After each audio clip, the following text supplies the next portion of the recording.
If you've never read the original production Bible for Transformers Animated, I highly recommend it. These are the earliest ideas in Marty Eisenberg's pitch for Animated. Back when Ratchet was Red Alert, Bumblebee was Hotshot, and the Allspark didn't even have a name yet, it was just the Cube.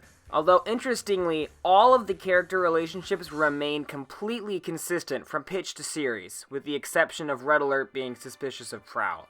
It's somewhat surreal to see prototypes of the characters and episodes that we got, like regurgitated versions of them from an alternate dimension. Lockdown was originally after Hotshot wanting to add the fastest thing on wheels to his collection. Optimus was going to have an infinite amount of tools that could pop out of his body in any situation. Blitzwing could transform into anything. It was a fascinating read that I've linked in the description. At the moment, let's set our focus on the Rogues Gallery, which was almost entirely scrapped. The Living Virus, a mysterious Crimzeek-like computer virus that could jump from Autobot to Autobot and control them. An army of ninjas, known as the Shadow. The Wrecking Crew, a group of rednecks who lost their jobs to machines and want revenge.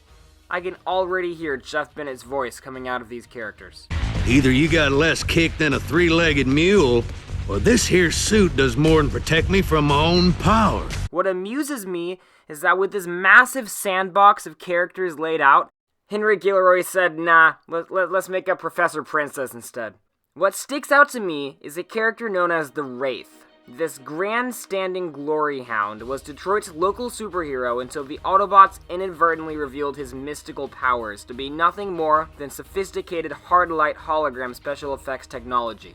Now that criminals no longer fear him and news crews no longer seek him out, the Wraith devotes his time, energy, and seemingly limitless technological resources to seeking revenge on the Autobots. His motivation is jealousy, plain and simple. Any scheme that makes the Autobots look bad and him look good is okay by Wraith, which makes him ripe pickings to be used by the Decepticons. A former hero falling into obsolescence is such an interesting idea, and it would have added a really interesting gray element to the series. It's fascinating to imagine what this story would have looked like. But as it turns out, we don't have to, because there's still a lot of time left in this video.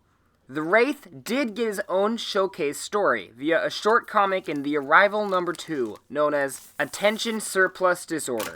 This comic was written by animated story editor Marty Eisenberg, drawn by Dario Brizuela, inked by Leandro Corral, and colored by Liam Shalou. Starting now, it's story time. Oh, can we read my Megatron fan fictions? No, Lugnut, how many times do I have to tell you we are not reading those?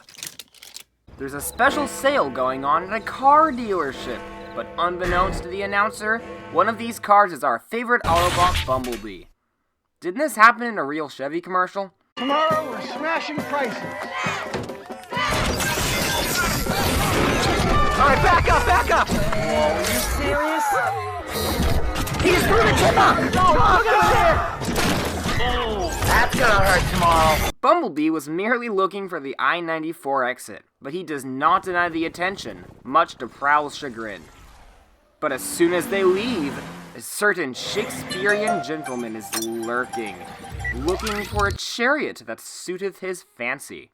That's when he's engaged by the Wraith, an intimidating purple and yellow vigilante with the ability to phase and teleport. He's showing off the full range of his abilities when Bumblebee completely breaks character and says to stop showing off. Quit showing off, Bumblebee! Prowl immediately calls his bluff and reveals that he's merely projecting holograms out of a modified news van. Exposed. In the words of the TF Wiki, it was a confusing night at Motor City Motor and Mechanoids. I love that website. Et tu, Bruticus? Optimus points out that with the Shroud of Mystery dissipated, the Wraith won't be able to intimidate his opponents. He's about to be proven right. In romps Animated's least memorable character, the formidable Colossus Rhodes. This comic really makes Detroit seem like a superhero city, where heroes and villains duke it out every night, just like Teen Titans kind of creates that atmosphere. In Animated itself, it sort of seems like the only crime that happens is what we see on screen, so it's just an interesting little expansion. The Wraith arrives to defeat this villain, but Rhodes sees straight through his deception, literally. The little Batman wannabe is about to be crushed when young, scrappy, hungry Bumblebee swoops in and saves him, and takes down the giant by way of his poorly concealed and well-known weakness. The Wraith is completely overlooked as the onlookers rush to claim the Autobots' autographs. Can you sign this? It's for my kid. I want your autograph. It's for my kid. Oh, who am I kidding? I don't have any kids. This is for me, okay? The Wraith is getting replaced left and right all around Detroit, and the final straw comes when Bumblebee becomes the halftime show of the big sports ball game. The Wraith is mighty upset. On the day of the game, he begs for Bumblebee's help in preventing the theft of a blimp. Bumblebee, the naive little hero, is eager to go save the day, but then he meets his biggest match, the Denver parking boot, which prevents him from transforming. Wait. Why would that stop him from transforming?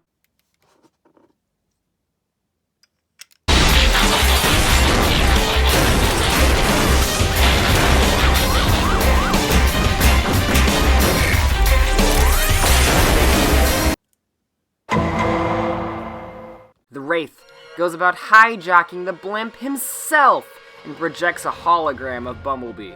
Fake Bumblebee pulls a Nemesis Prime, blasting the innocent players with holographic stingers. And as we all know, no matter which continuity we're in, humans' opinions of the Autobots are very, very easily swayed.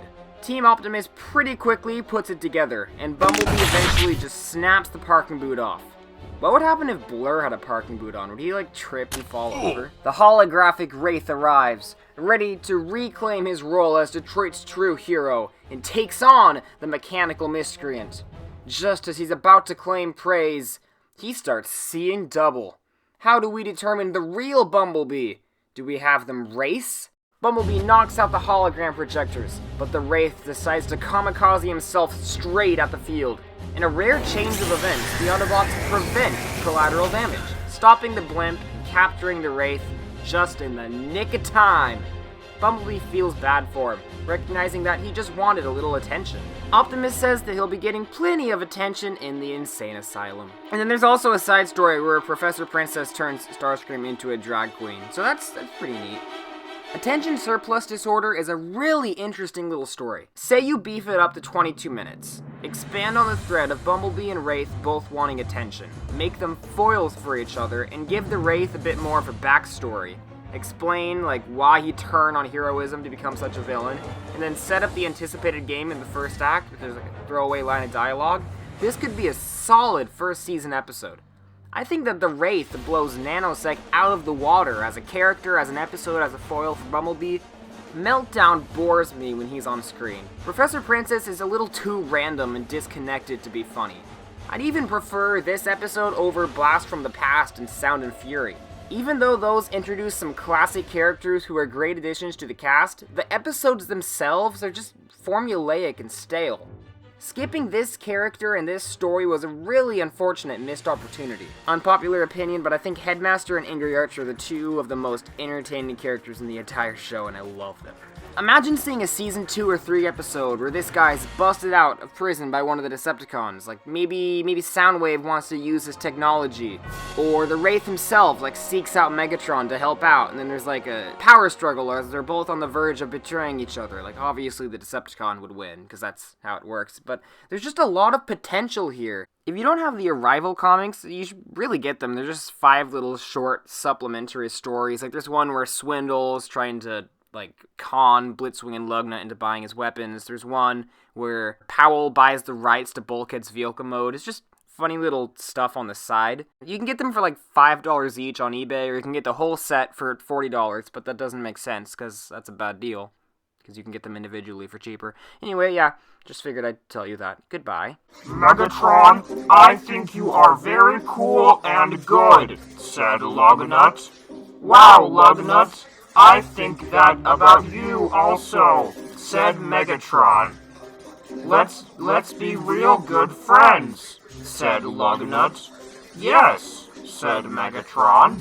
Lugnut, how many goddamn times have I told you not to read that?